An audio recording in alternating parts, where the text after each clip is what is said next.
क्योंकि मैं जब वहाँ बैठी हुई थी और वहाँ खड़ी हुई थी, रुबीना तो नहीं देख रही होती चीज़ें, लेकिन क्यों? क्योंकि मेरे पास ये गिफ्ट है, मैं वो चीज़ें देख रही थी। हालेलुया। और मैं ये देख रही थी कि जब हम वर्शिप कर रहे थे तो आसमान खुला हुआ था और इतनी बारिश हो रही थी ना कि आपने वैसी बारिश ज़मीन पर होती कभी देखी नहीं होगी, और इतनी वो अनॉइंटिंग बह रही थी। और अभी जब ये गीत गा रहे थे मैं देख रही थी खुदा का जो तख्त है, हम वर्शिप कर रहे हैं और खुदा का तख्त हवाओं में उड़ता हुआ। हालेलुया। हमारी वर्शिप के वसीला से वो खुदा के चेहरे पर इतनी खुशी थी ना कि मैं वो खुशी बयान नहीं कर सकती। Hallelujah, hallelujah. तो हम उसी अनॉइंटिंग में बैठते हुए खुदा के कलाम को सुनेंगे। हालेलुया। खुदा का कलाम ये था, ये मुझे मिला था सेकंड मंडे मीटिंग के लिए। खुदा अपने लोगों को क्या चीज़ सिखाना चाहता है, लेकिन चूंकि वो मीटिंग नहीं हो सकी थी तो वो कलाम जो है वो आज आपके साथ शेयर किया जाएगा। तो कलाम में अगर हम देखें तो खुदा ने मुझे दो करैक्टर दिए थे। हालेलुया। दो बादशाह, जो इस्राएल में हम दो बादशाह देखते हैं जिनको अनॉइंट किया गया था। हम भी तो खुदा से कहते हैं ना हमें अनॉइंट कर, अपने मसा से भर, अपनी कुदरत से भर। तो हमने देखना है कि उनकी जिंदगी में जब अनॉइंटिंग आई थी तो उन्होंने किन चीज़ों से खुदा को अपनी ज़िंदगी से अलग कर दिया और किन चीज़ों से उन्होंने खुदा को अपनी ज़िंदगी में ले लिया, और कैसे वो खुदा की हजूरी में बढ़ते रहे और खुदा ने अपने बड़े कामों को उनकी ज़िंदगी में किया। हालेलुया। तो खुदा ने मुझे दो करैक्टर दिए थे, दो बादशाह। एक था साउल नबी, सबसे जो पहला बादशाह था वो नबी नहीं था, लेकिन उसको ऐसे कहते थे कि वो नबियों के साथ बैठकर, जब नबियों की महफिल में गया तो वो उनके साथ प्रोफेसिस करना शुरू हो गया। तो पहला कौन सा था? साउल बादशाह। और दूसरा था उसके बाद दाऊद बादशाह। हालेलुया। हम दोनों की जिंदगियों में खुदा के मसा को देखते हैं। अब खुदा, इसराइल जो था उसने खुदा से कहा कि हमें एक बादशाह दे। हम चाहते हैं कि बादशाह जो है वो हमारे ऊपर तैनात करे, जो हमारे लिए जंगें करे, हमारे फैसले करे। मतलब उन्होंने सबसे पहले क्या किया, एक जो खुदा चाहता था उनके दिलों में बसना, उन्होंने खुदा को क्या कर दिया? दूर कर दिया। तो खुदा ने भी उनको उन्हीं के लायक बादशाह दिए। हालेलुया। लेकिन जो खुदा के साथ रहे वो और लेवल पे चले गए, और जो खुदा के साथ ना रहे वो और लेवल पे चले गए। तो सबसे पहले जो साउल बादशाह था उसके बारे में अगर हम देखें तो उसको लोगों ने क्यों पसंद किया था? खुदा ने उसे चुना अपना बादशाह होने के लिए। तो खुदा ने जब उसे चुना तो वो कहते हैं कि वो बहुत खूबसूरत था, और उसका जो कद है वो इतना लंबा था कि इस्राएल के लोग उसके कंधे पर आते थे। और इस्राएल के लोगों ने क्या देखा? वाह वाह वाह, खुदा ने कितना बड़ा बादशाह हमारे लिए, कि हम उसके कंधे पर आते हैं, ये हमारी जगह सही लड़ेगा, ये हमारे फैसले सही करेगा। क्यों? क्योंकि हम देखो उसके सामने छोटे हैं, वो इनर लाइफ को, अंदर वाली जिंदगी को नहीं देख रहे। कौन सी जिंदगी देख रहे हैं? बाहर वाली। उन्होंने बाहरी खूबसूरती को देखा। फिर जब साउल बादशाह ने उनके लिए जंग की तो क्या हुआ वहाँ पे? उन्होंने कहा वाह वाह, खुदा की हम्द करो कि उसने हमें ऐसा बादशाह दिया जिसने हमें छुड़ा लिया। हालेलुया। और दूसरी तरफ अगर हम दूसरे बादशाह को देखें तो उसकी सिलेक्शन कैसे हुई थी? जब पहले ने खुदा को रिजेक्ट किया, खुदा को अपनी ज़िंदगी से निकाल दिया, तो खुदा ने अपने लिए किसको चुन लिया? दूसरे को। इसी तरह हमारी ज़िंदगी में होता है कि हम खुदा की कही हुई बातों को नहीं मानते तो खुदा भी क्या करता है? किसी और को चुन लेता है। ठीक है, हम उसके मसा तले आ जाते हैं, हम उसकी हजूरी तले आ जाते हैं, लेकिन जब तक हमारा जो दिल है उसके साथ कनेक्ट ना हो जाए हम आगे कुछ नहीं कर सकते। अगर हम इसको और रीड करें, पढ़ें इसके बारे में, तो जो साउल बादशाह था, जब उसने मसा किया था सैमुएल ने। अब देखें दोनों की लाइफ में सेम चीज़ें, दोनों का काउंसलर कौन है? सैमुएल नबी, मतलब दोनों को सिखाने वाला, दोनों को अनॉइंट करने वाला, दोनों की जिंदगियों, दोनों को बादशाह बनाने वाला सेम है, दोनों को अनॉइंट करने वाला सेम है। जब आपकी जिंदगी में कोई टीचर आता है तो अनॉइंट तो दोनों को एक जैसा करता है, लेकिन एक सीधी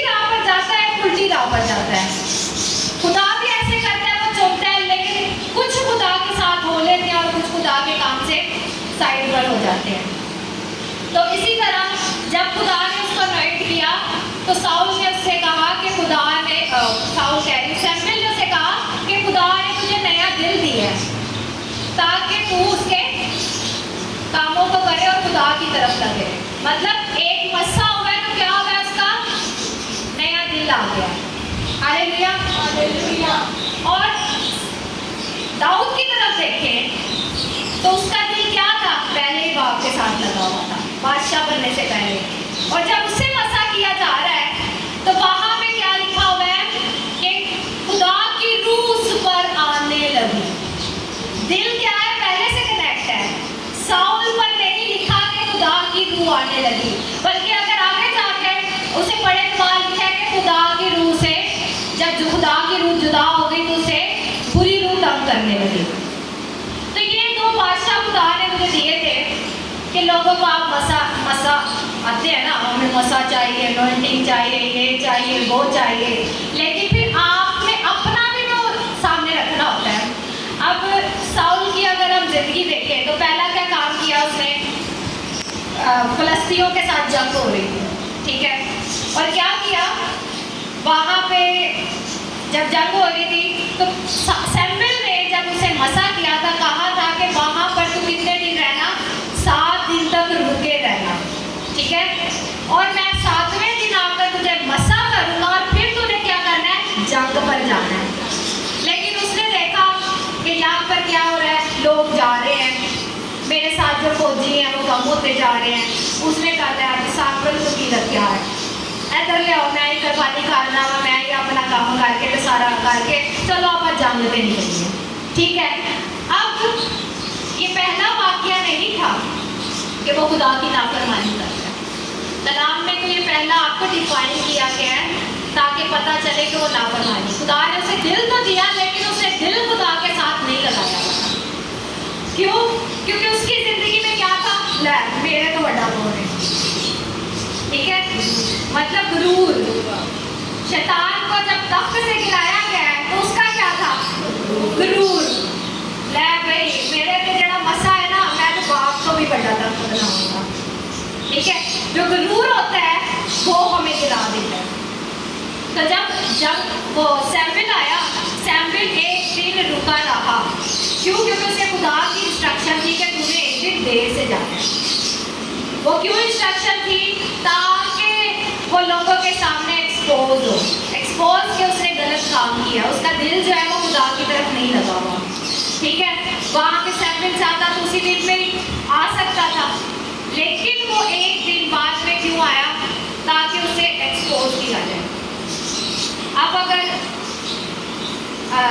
दाऊद बादशाह है, उसने भी बड़े काम किए हैं अगर नेगेटिव वे में जाए, लेकिन पहले मैं डिस्कस कर रही हूँ साउल को, ठीक है, ताकि एक करैक्टर के बारे में ना हमें सारा पता चल जाए, ठीक है। तो इसके लिए मैं बाइबल को भी खोलूँगी। ये करैक्टर वैसे रीड करने के लिए नहीं थे, ये खुदा ने मुझे कहा था कि ये वैसे ज़बानी बताने हैं, कलाम जो है वो इन करैक्टर्स के बाद, ठीक है। अब दूसरी जगह पे इसकी नाफरमानी सुने, उसने अब उसकी जंग हो रही है और उसने ऐलान कर दिया है कि जो भी खाना खाएगा या पानी की बूंद तक पिएगा वो क्या होगा, मलाउन होगा। मलाउन मतलब लांती होगा। तो वो अपने वो जो लोग थे जंग करने जा रहे थे, अब खाए पिए बिना तो आप कोई जंग नहीं कर सकते। इसका मतलब है कि आपके ऊपर मसा था तो आप अच्छे डिसीजन ले लेते। मसा आपकी बॉडी से कभी जुदा नहीं होता, वो आपके अंदर रहता है, लेकिन खुदा की जो विजडम आपके अंदर आती है, खुदा की रूह जो आपको अच्छे फैसले लेने देती है, आप उससे क्या हो जाते हैं, जुदा हो जाते हैं। जुदा वो पहले का हो चुका है, ठीक है। अब उसका बेटा जंग पर गया, उसने शहद देखा, उसने ये बात नहीं सुनी कि मतलब साउल ने ऐसा बोला है। तो जब उसने क्या किया, उसने शहद लिया, खाया और उसने वो जंग पूरी किसकी वजह से जीत गया, उसके बेटे की वजह से जीत गया। अब उसने कहा कि बाद में जो लोग हैं बकरों को ज़िबा कर रहे हैं और उनका खून समेत खा रहे हैं, ये बात बादशाह तक पहुंची है। तो उसने कहा कि ऐसा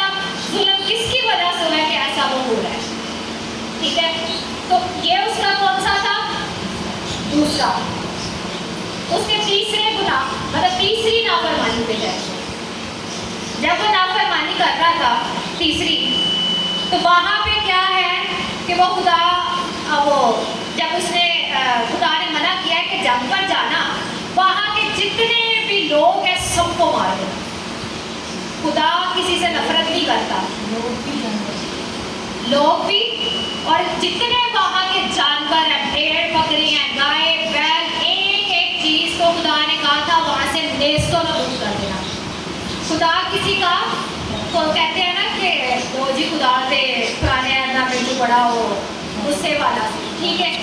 जब आपकी जिंदगी में गुनाह होता है ना, तो खुदा ने आपका एक टाइम ठहराया होता है आपके खत्म करने का। तो वो उनके गुनाहों की वजह से उनका टाइम था खत्म होने का।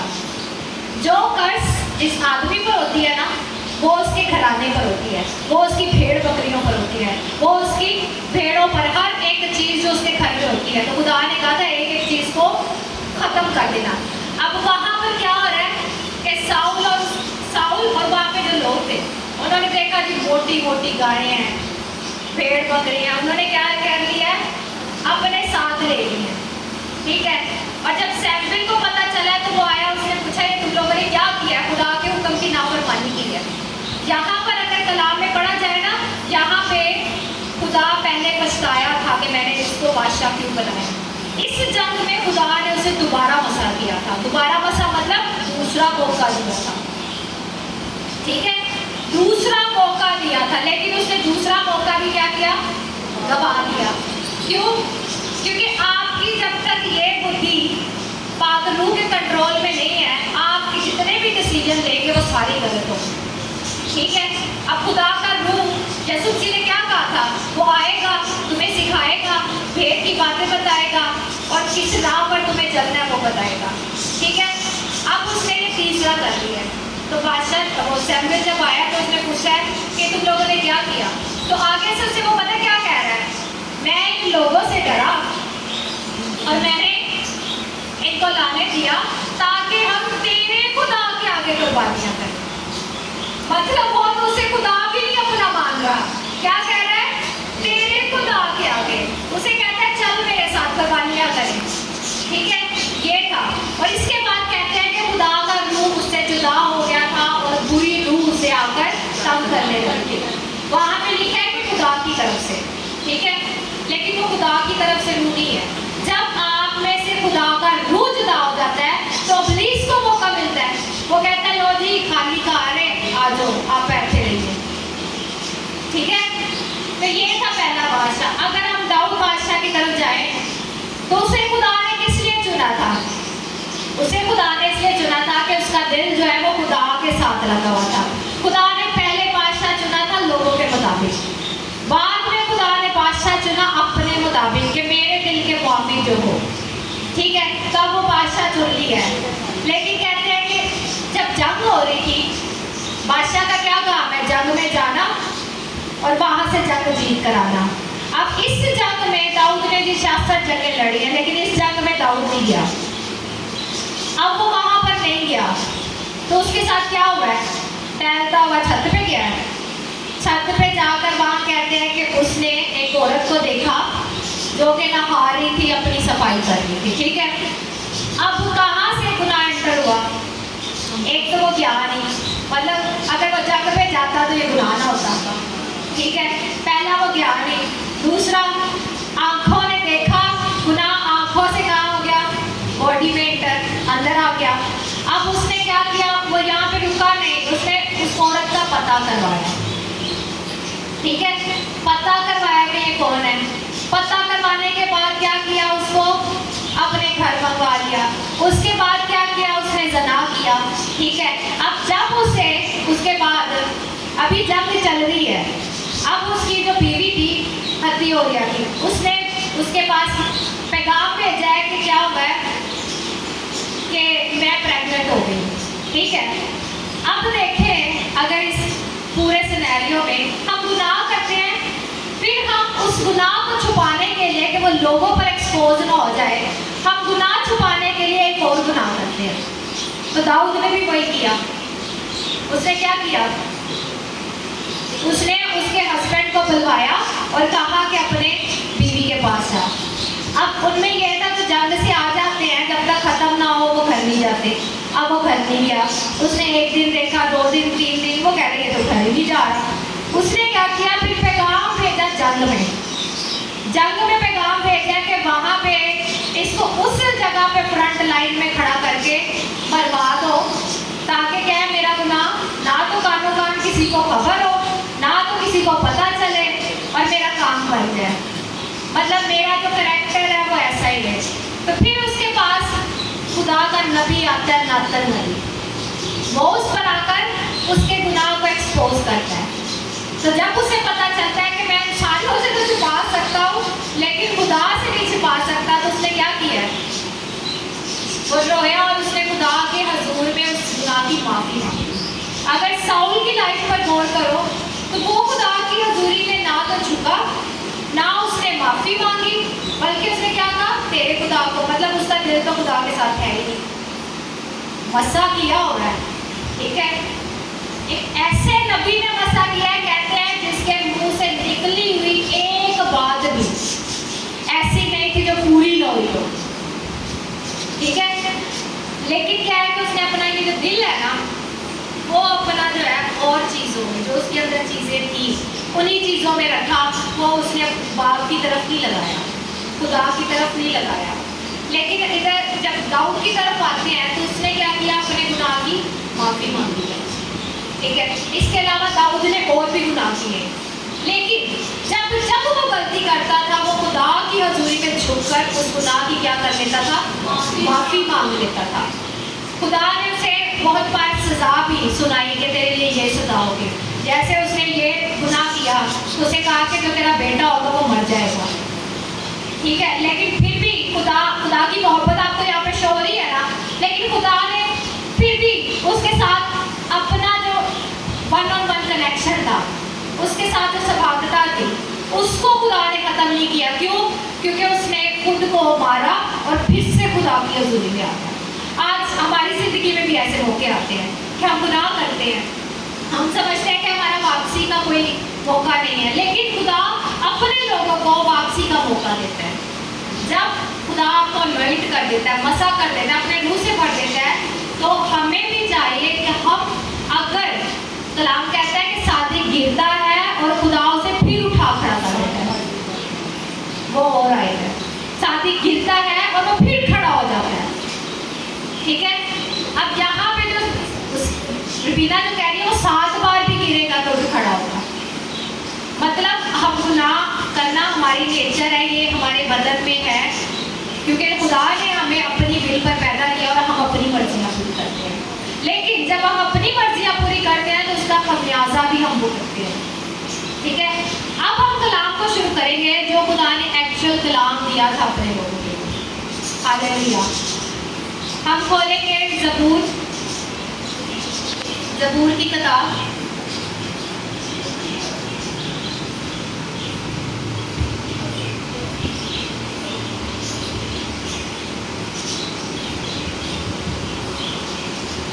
ज़बूर की किताब, उसमें जो 63 ज़बूर है, 63।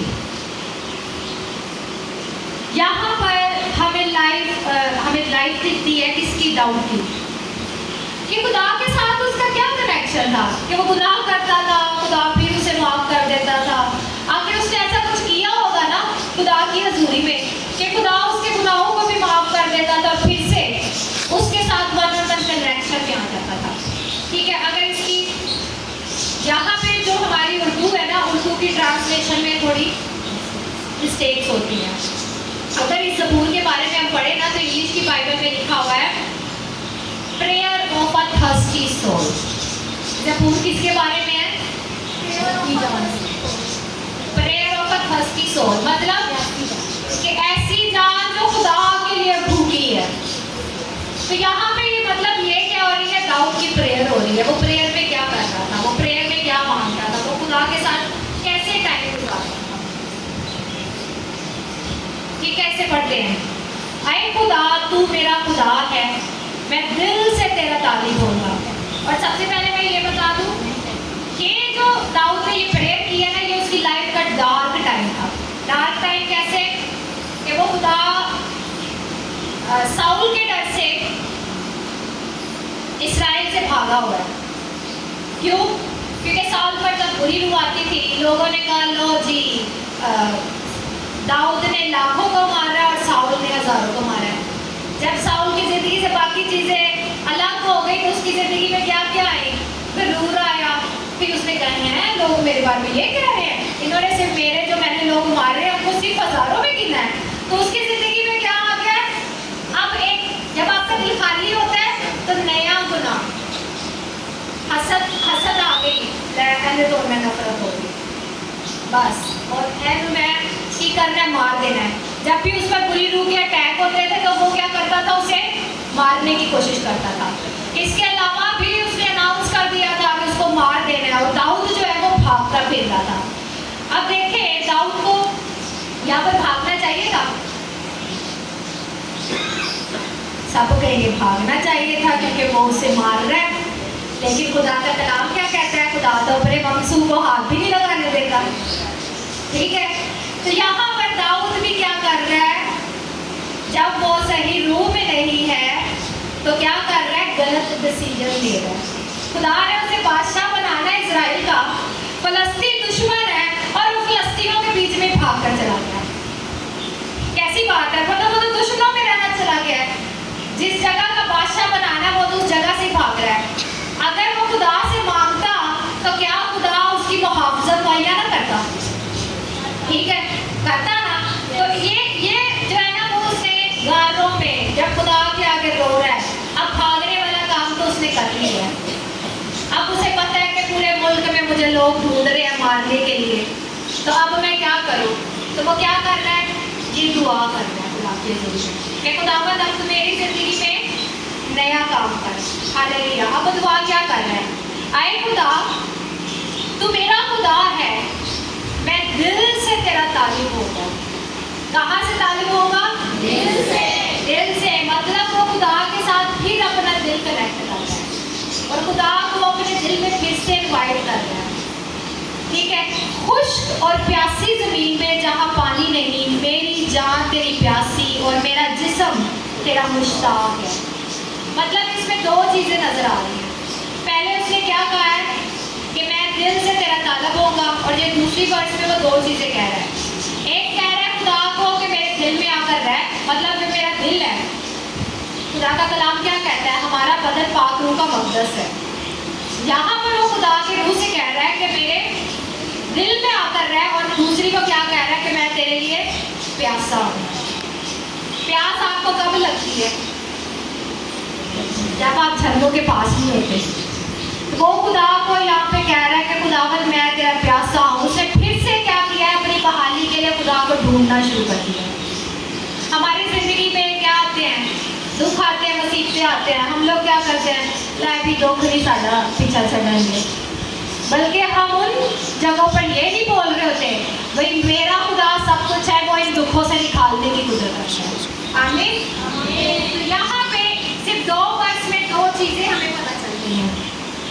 अगर हम आगे चले तो उसमें वो कह रहा है इसी तरह मैंने मक़दिस में तुझ पर निगाह की ताकि तेरी कुदरत और अज़मत को देखो।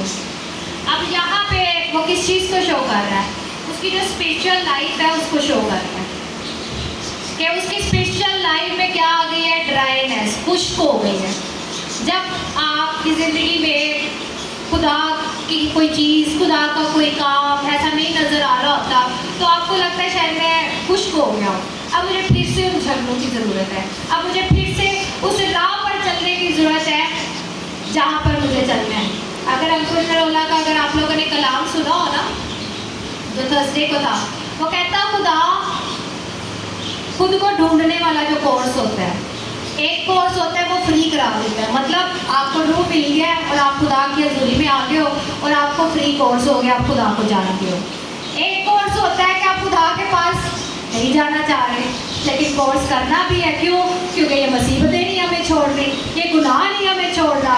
अगर हम खुदा को जानेंगे नहीं तो इन चीज़ों से अलग कैसे होंगे?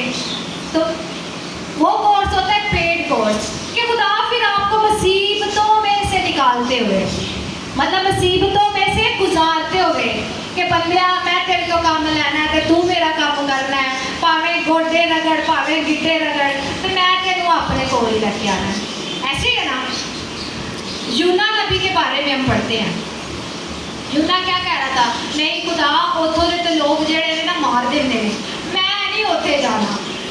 कितना, और वो भी उसकी ज़िंदगी में एक चीज़ थी, वो जहाँ पर भी जाके प्रीच करता था ना, लोग उसकी नहीं सुनते थे। वो खुदा का नबी था लेकिन लोग नहीं सुनते थे। तो वो कह रहे हैं खुदावन जितने भी मैं जाना वा मैं बेइज्जती करा के आ जाना वा, तो ऐ तो वैसे ही मार देते ने, मैं ना वाल नहीं जाना। ठीक है। अब इसी तरह उसकी ज़िंदगी में क्या आ गई है, ड्राइनेस। उसे पता है कि मैंने क्या होना है, बादशाह होना है। खुदा ने मुझे किस लिए चुना था, वहाँ का बादशाह होने के। मैं क्या कर रहा हूँ, मैं भागता फिर रहा हूँ। अब वो अपने हार्ड टाइम में से क्यों गुजर रहा है, क्योंकि अगर वो उस जगह से गिरा ही ना होता तो उसे हार्ड टाइम में से नहीं गुजरना पड़ना था। क्योंकि वो उस जगह से गिरा तो खुदा ने भी उसे उस हार्ड टाइम में से गुजारा। अगर इसमें आगे पढ़े तो आगे लिखा है, क्योंकि तेरी शफकत जिंदगी से बेहतर है,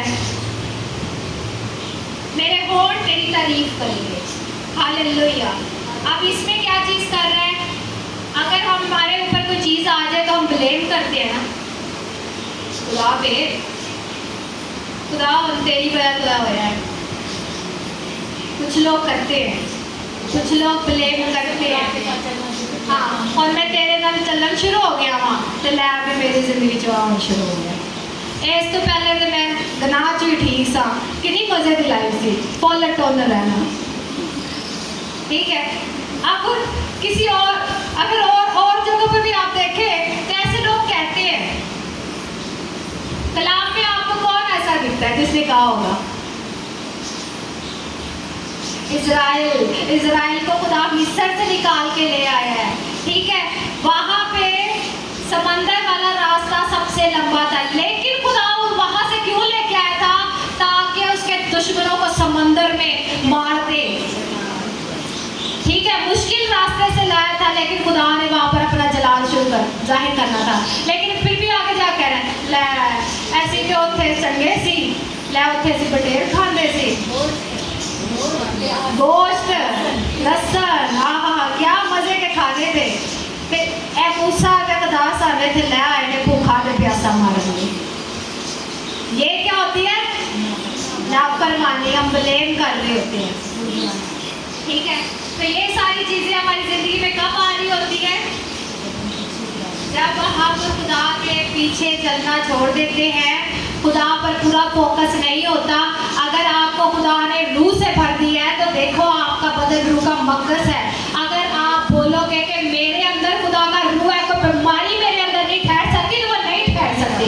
अगर आप अपने मुंह से बोलोगे नहीं मैनू मेरे अंदर चीज़ा लग रही हैं, तो फिर ताड़े अंदर चीज़ा ही होंगी। ठीक है। तो फिर आपके अंदर वही चीज़ें होंगी जो आपके मुंह से निकल रहा होगा। अगर हम पैदाइश में देखें तो वहाँ खुदा क्या कह रहा है, रोशनी हो जा, रोशनी हो गई है। मतलब खुदा कहाँ से बोल रहा है, मुंह से। तो खुदा ने वही कुदरत किसके मुंह में फूंकी थी, आदम के। हम आदम की नस्ल है ना, तो वो तो फिर हमारे अंदर भी खुदा का रूह है। हम अपने मुंह से जो चीज बोलेंगे हमारी जिंदगी में वही चीज होगी। अगर हम नेगेटिव बोलेंगे तो हमारी जिंदगी में नेगेटिव होगा, अगर हम पॉजिटिव बोलेंगे तो हमारी जिंदगी में पॉजिटिव बोलेगा। हाँ, अगर आप यही कहते रहेंगे नहीं नहीं मैंने चीज़ें तंग कर दी हैं, तो फिर नहीं भी होगी ना, वो कह के लैबिया सानू ना याद करना है, चलो फिर इनके वाले चलिए। शैतान को तो मौका चाहिए, तो उसको मौका कैसे मिलता है, जब आप उसे याद करते हैं। तो वहाँ पर भी जब इजराइलियों ने याद किया था तो खुदा ने कहते हैं वहाँ पर बटेर की बारिश की थी, और कहते हैं उन्होंने भूखों की तरह वहाँ पर जमा करना शुरू किया था। लेकिन जिन्होंने जमा किया था खुदा ने उन्हें मार दिया था। क्या कर दिया था,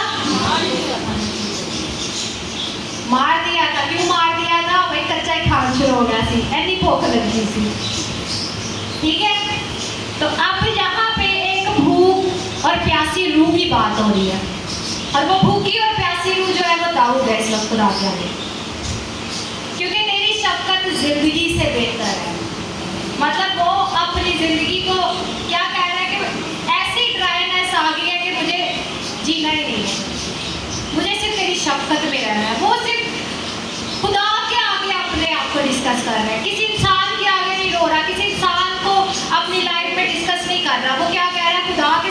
से दिल लगा रहा है।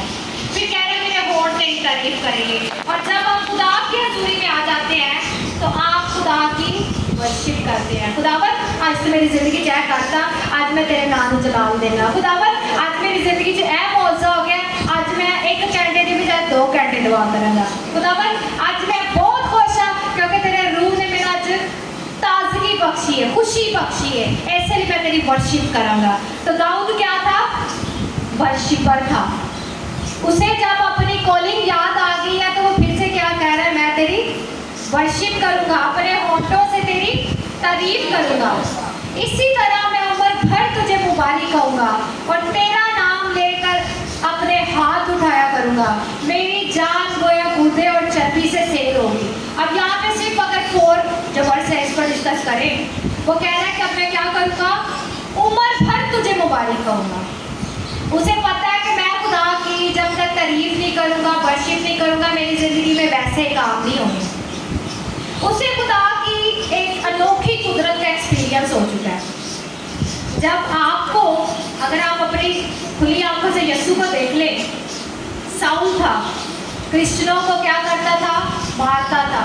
लेकिन यीशु से जब उसका एनकाउंटर हो गया, उसने अपनी आंखों से यीशु को देख लिया तो उसकी ज़िंदगी क्या हो गई थी? बदल गई थी। उसने कहा कि नहीं, अब जो मैंने ज़िंदगी देख ली, अब इसको मैंने नहीं छोड़ना, मैंने इसी ज़िंदगी को अपने अंदर लेना है। अब उसने और तेरा नाम लेकर अपने हाथ उठाया करूँगा, मतलब वो खुदा की एक अनोखी उसके साथ कुदरत हुई है कि एक्सपीरियंस हुआ है, वो उस एक्सपीरियंस को नहीं छोड़ना चाहता। इस एक्सपीरियंस को मैं आपके साथ बयान करूँगी। दाऊद को क्या था? बाप की गोद का एक्सपीरियंस था। किस चीज़ का? बाप की गोद का। अगर जिन लोगों ने खुदा को देखा है ना, वो कहते हैं खुदा के दाहिने हाथ में क्या है? ज़मीन है। कितनी बड़ी ज़मीन है, लेकिन वो खुदा के हाथ में इतनी सी है। मतलब बाप जो है वो कितना बड़ा है। और दाऊद को क्या हो रहा है? खुदा की मोहब्बत का एक्सपीरियंस उसने खुदा की गोद में किया है। कलाम में एक जगह पे लिखा है ना लाजर के बारे में कि वो इब्राहिम की गोद में था। ठीक है, इसी तरह हम लोग जब एटर्निटी में होंगे, हम बाप की गोद में हैं। और उसको क्या है? वो एक्सपीरियंस पहले हो गया है। ये एक्सपीरियंस मुझे भी हो चुका है। हालेलुया। और ये एक्सपीरियंस मैं आपके साथ शेयर करना चाहूँगी। हालेलुया। पिछली ये मीटिंग नहीं हुई, ठीक है। अब मैं आपसे जब भी वर्शिप करने को कहती हूँ तो मैं एक चीज़ आपसे बोलती हूँ कि आपने वर्शिप करना क्या देखना है? बाप को अपने सामने देखना है, बाप को तख्त पर देखना है और आप उसके सामने हैं और आप बाप के साथ बातें कर रहे हैं। बाप के साथ जब आप बातें कर रहे हैं तो क्या बाप आपके साथ बातें ना करेगा? ठीक है। अब पहली दफ़ा मुझे एक्सपीरियंस और दूसरी दफ़ा जो मुझे एक्सपीरियंस हुआ उससे ज़्यादा हैवी था। यहीं पर हम वर्शिप कर रहे थे। पिछली दफ़ा मीटिंग नहीं ना हुई, सेकंड मंडे मीटिंग, तो भाई प्याज घर में आए तो अदील भाई से जाके गीत गाए तो वो यीशु का गा रहे थे। तो अब मेरी तो गिफ्टिंग है, मैं तो आंखें बंद करूँगी, मुझे चीज़ें नज़र आना शुरू हो जाएगी। अब मैं दुआ कर रही हूँ कि बाप, मैंने सारा ध्यान ना तेरी तरफ लगा लिया, ठीक है। अब मैं सारा ध्यान बाप की तरफ लगा के बैठी हुई हूँ और मैं क्या, मेरी आदत है कि मैं जब भी प्रेयर करती हूँ मैं खुद को बाप की गोद में देखती हूँ। कहाँ देखती हूँ? बाप की गोद में। और मैं ऐसे बाप की गोद में हूँ और मैंने ऐसे बाप को दोनों हाथों से कटल, जिसे जफ्फी डालना कहते हैं, ऐसे किया हुआ। बाप तख्त पर बैठा है, मैं घुटने हुई हूँ, लेकिन मेरा सर जो बाप की गोद में है और मैंने कटल किया हुआ है। और सॉन्ग वो गा रहे हैं और मैं ऐसे गा रही हूँ और गाते गाते अब मैं क्या हूँ? फिजिकल में हूँ, सुपर नेचुरल में नहीं हूँ। मैं फिजिकल में हूँ और मैंने ऐसे डाला हुआ है, जब आप कभी बच्चों को गोद में लें तो आपको माँ को और बच्चे को एक गर्माहट सी फील होती है।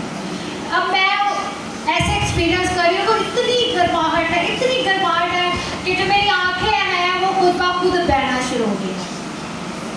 मेरी ऐसे आँखें बहती जा रही हैं।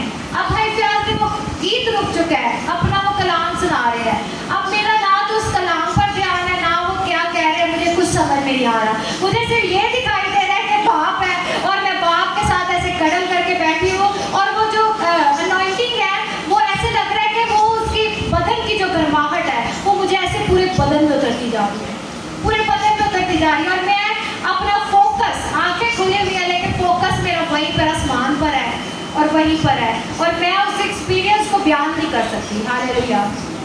वो ऐसा एक्सपीरियंस है कि आपके अंदर ऐसी कुदरत आ जाती है, ऐसी अनॉइंटिंग आपके बदन में आना शुरू हो जाती है कि आप उसे बयान नहीं कर सकते, आपके पास अल्फाज नहीं होते।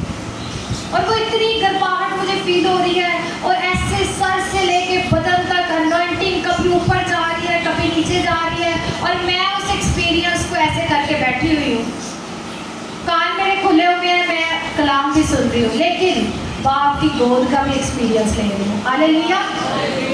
और दाऊद जो है उसे ये बाप की गोद का एक्सपीरियंस था, और वो फिर से उस गोद के एक्सपीरियंस को बाप से कह रहा था कि मैं फिर से उसका एक्सपीरियंस करना चाहता हूँ। हालेलुया। और वो अपनी ज़िंदगी में खुदा के पीस और खुशी को ढूंढ रहा था।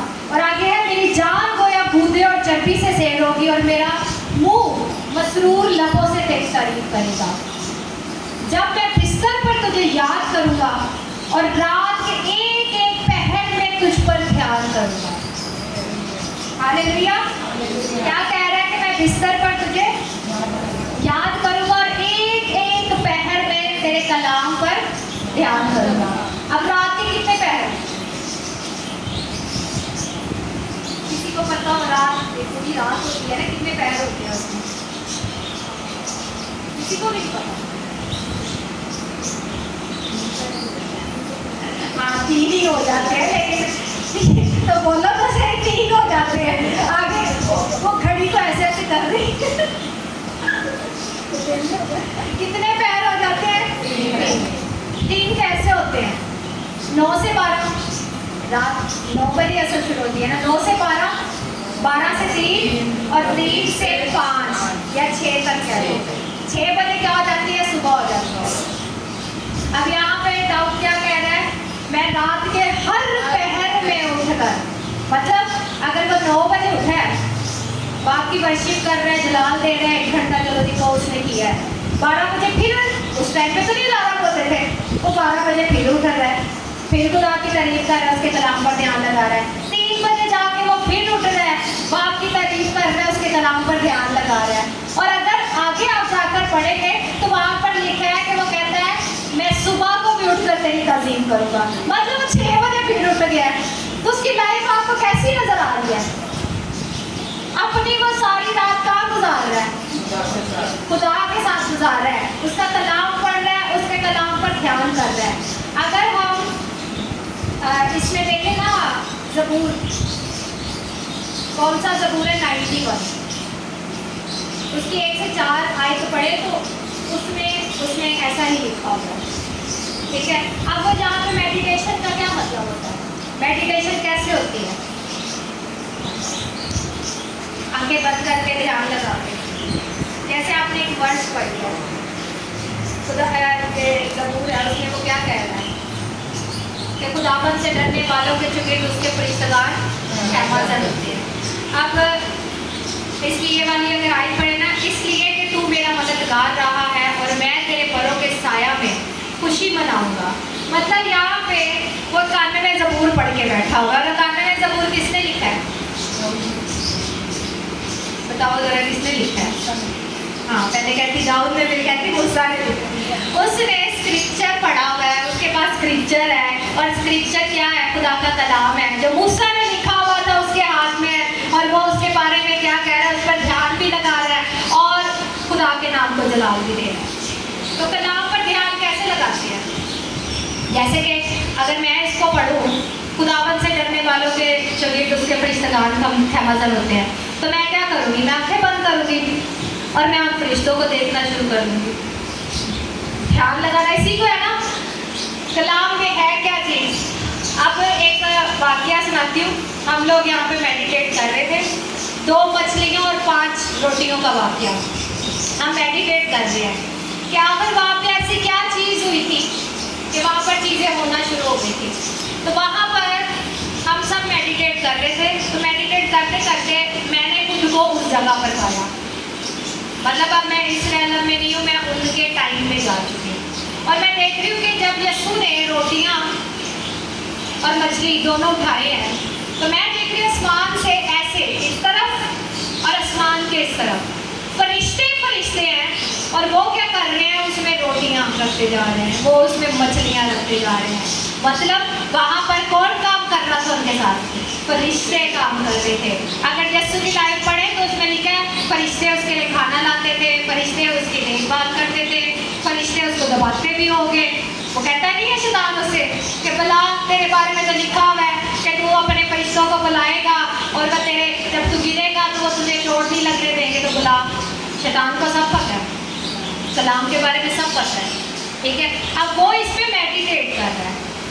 तो जब आप किसी चीज़ पे मेडिटेट करते हैं तो तब आप पे भेद खुलते हैं। अब ये जो गोद वाला एक्सपीरियंस है, आपने गोद वाले एक्सपीरियंस पे मेडिटेट ही नहीं किया तो आप पे कैसे एक्सपीरियंस खुलेगा? अब जैसे हम वर्शिप कर रहे होते हैं, रुबीना गा रही होती है, लेकिन मैं अपनी उस मेडिटेशन में होती हूँ, वर्शिप भी कर रही हूँ, देख रही हूँ चीज़ें। मेरे साथ खुदा की ऐसी कुदरत जाती है कि मैं सिर्फ आंखें बंद करती हूँ और मैं कुछ ना कुछ देखना शुरू कर देती हूँ। हालेलुया। जैसे अभी मैंने आंखें बंद की और मैं देख रही हूँ कि आसमान खुला हुआ है और उसके जो हेवन के दरवाजे हैं ऐसे बिल्कुल ओपन है, और वहाँ से खुदा की कुदरत जो है वो इस जगह पर बैठी है। हालेलुया। तो ये चीज़ें आपकी लाइफ में आती हैं मेडिटेशन से, ध्यान से। तो अब दाऊद अपनी प्रेयर में मेडिटेट भी कर रहे हैं और खुदा के काम भी कर रहे हैं। अब उसको आगे हम पढ़ेंगे। मेरी जान को तेरी ही धुन है, तेरा दाहिना हाथ मुझे संभालता है। जहाँ पे वो क्या कर रहे हैं, डिफिकल्ट टाइम को फेस कर रहे हैं, और वो ये क्या कह रहा है कि तेरा दाहिना हाथ मुझे संभालता है। अब उसे खुदा के काम याद आ रहे हैं, ठीक है। तो वो खुदा को यही कह रहा है कि खुदा जो है वो अपना चेहरा मुझ पर जलवा कर फरमाएगा और अपने कामों को मेरी ज़िंदगी में करेगा।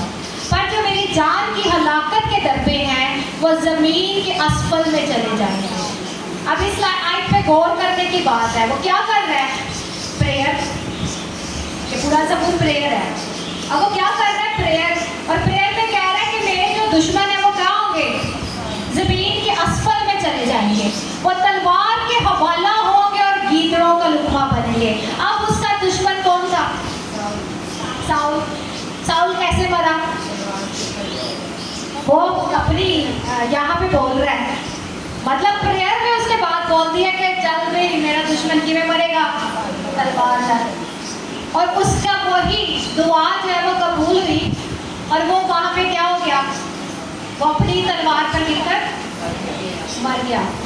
लेकिन बादशाह खुदा में शादमान होगा, जो उसकी कसम खाता है वो फख्र करेगा, क्योंकि झूठ बोलने वालों का मुंह बंद कर दिया जाएगा। अब यहाँ पे जो झूठ बोलने वालों का मुंह बंद कर दिया जाएगा, अब उसे रेवलेशन की बात करता है। मुकाशवा 19 का सेकंड कमिंग ऑफ जीसस, जब खुदा की बादशाही होगी, अदालतें लगेगी, अब उनकी बात कर रहे हैं कि झूठों के मुंह वहाँ पर क्या होंगे? बंद हो जाएंगे। अब जब हम प्रेयर करते हैं तो ये हमारे लिए एग्जाम्पल है प्रेयर। अब प्रेयर हमें कैसे करनी है? अगर हम इसी तरह दाऊद की तरह प्रेयर करेंगे तो सोचो हमारा लेवल कहाँ जाएगा। ऐसे ही बाप ने कह दिया कि मुझे मेरे दिल के मुआफिक शख्स मिल गया। हालेलुया। अब मैं एक खादम का भी बताती हूँ। एक खादम था, उसकी डेथ हो गई। अब डेथ हो गई है और उसकी आंख जो है वो जाके हेवन में एक लाइब्रेरी में खुली है। वो कहाँ पहुँच गया है? लाइब्रेरी में। अब वो कहता है कि बड़ा सा दरवाज़ा था। अब मैं डर भी रहा था, ये मैं कहाँ आ गया। वो कहता मैंने खोला, मैं अंदर एंटर हो गया। अंदर एंटर होते मैं देख रहा हूँ कि बहुत किताबें हैं, पूरी दीवार जो है वो किताबों से भरी हुई है। वहाँ पे यहाँ ज़मीन पे जिनको हम पढ़ते हैं, बाइबल के जो नबी हैं, उनकी बुक्स वहाँ लगी हुई है। इसके अलावा हेवन के बहुत सारी विजडम की, अंडरस्टैंडिंग की, नॉलेज की, हर चीज़ का जो राज है ना, मिस्ट्रीज है, वो सारी किताबें वहाँ लगी हुई हैं। तो कहता मैं वहाँ से चलते चलते आगे आया और आगे मुझे दो फरिश्तों ने पकड़ लिया कि तू यहाँ पर कैसे आ गया। वो आपस में बात करें कि ये यहाँ पर कैसे आ गया। तो कहता है वो ऐसे मैं डरने लगा हो कि पता नहीं मेरे साथ क्या करेंगे। तो कहता यीशु आए हैं, उसके हाथ में एक किताब है। यीशु के हाथ में क्या है? एक किताब है। अब वो उस किताब में उसका नाम भी लिखा हुआ है। तो वो यीशु ने कहता है कि इसको छोड़ दो, ये किसी मिशन की वजह से यहाँ पर बुलाया है, ठीक है। अब यीशु से कहता है डर ना, तेरा केस मैं लड़ूंगा। उसको नहीं पता कौन सा केस है, कैसा केस है। अब यीशु से कह रहा है डर ना, तेरा केस मैं लड़ूंगा। अब उसे क्या किया जा रहा है? यीशु जो है वो पाक रूह को वो बुक दे देता है, और पाक रूह को कहता है कि इसे बाप की हजूरी में ले जाओ। अब वो बाप की हजूरी में आ चुके हैं। आसमान पे क्या चल रहा है? फैसला। अब उस बंदे ने क्या किया हुआ था?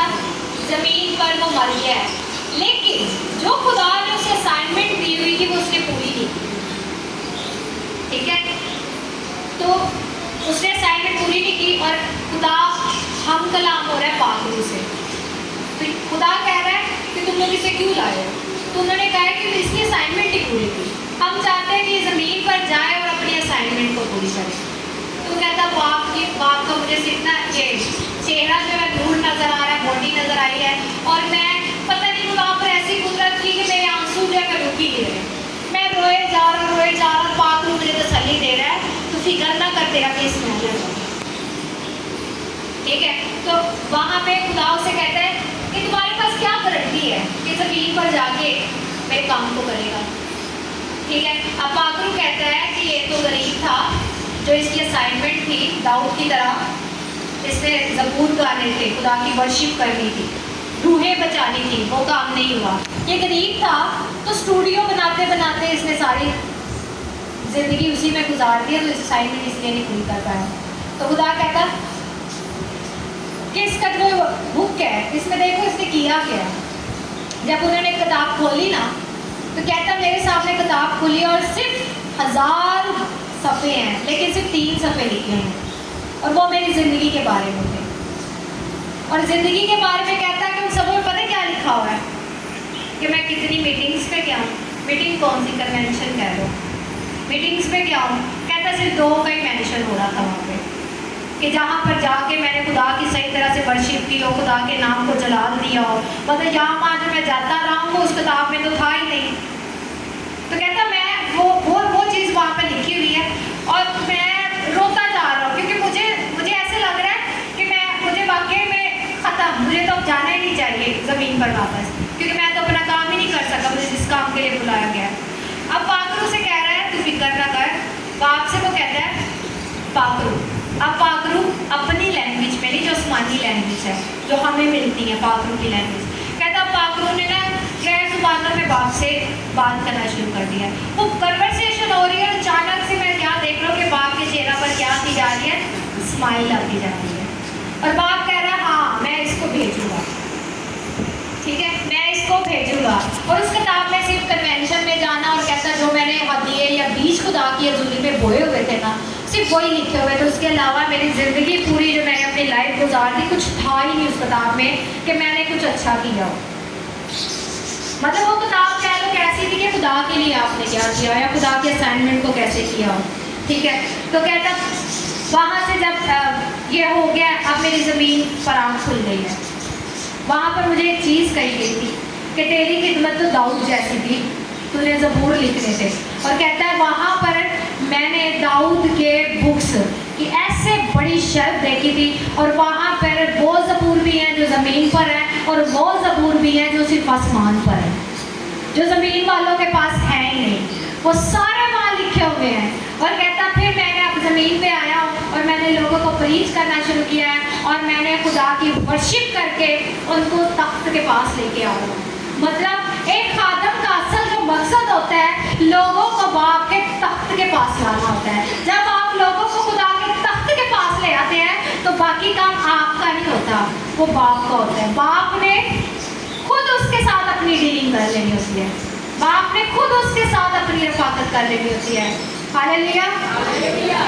और जब हम आज यहाँ पर मौजूद है तो हम अपनी आंखों को बंद करेंगे, हालेलुया, और खुदा से कहना शुरू करेंगे कि खुदावंद मैं तेरी हजूरी में आया हूँ, अपनी हजूरी को मेरी ज़िंदगी में उड़ेल दे।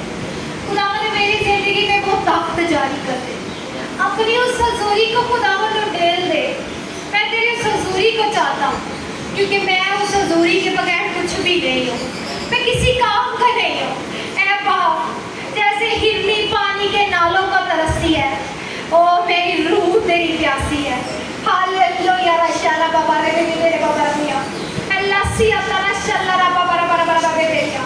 हालेलुया। हमारी जो पिछली संडे की मीटिंग थी, वहाँ पर मैं बोल रही थी कि यहाँ पर फरिश्ते उतरे हुए हैं और वो फरिश्ते कुछ लिख रहे हैं। और तब मुझे क्लियर नहीं था, तब मुझे अंडरस्टैंडिंग नहीं थी, लेकिन खुदा ने बाद में मुझे बताया कि वो फरिश्ते उस टाइम पर जो खुदा के साथ दिल लगाकर, खुदा के लिए अपनी जिंदगी देकर, खुदा की सभागता में बैठे हुए थे, वो उस चीज को लिख रहे थे। हालेलुया। और मैं ऐसे फरिश्ते भी देख रही थी जिनके हाथों में स्क्रोल थी और उस स्क्रोल पर लिखा हुआ था रोलक्तस। ओ हालेलुया। ये डोमिनियन फरिश्ते थे जो आपके जिंदगी में सक्सेस और फेलियर का फैसला करते हैं। ओ हालेलुया। तो उस दिन उन्होंने आपके जिंदगी में अच्छी चीजों को बो दिया, आपकी जिंदगी के लिए अच्छी चीजों का फैसला कर दिया। तो आप अभी हालेलुया खुदा की हजूरी को पुकारना शुरू करें और उसके ताजा अभिषेक को पुकारना शुरू करें, ताकि हम उसकी ताजगी में चले जाएं, उसकी हजूरी में एंटर हो जाए। हालेलुया। हमारी जिंदगी का जो असल मकसद है वो ये है कि हम बाप के साथ जुड़ जाएं।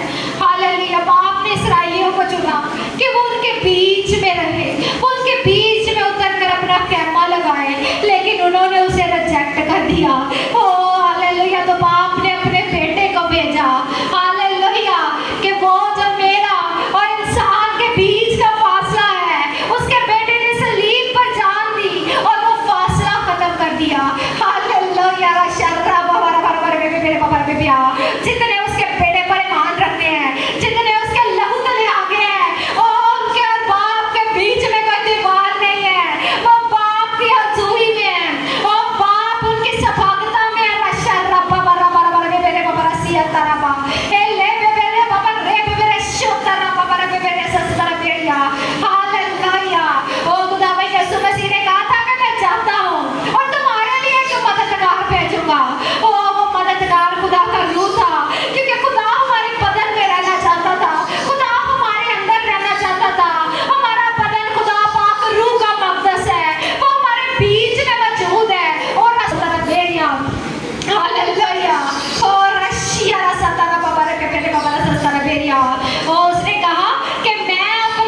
के खुदा का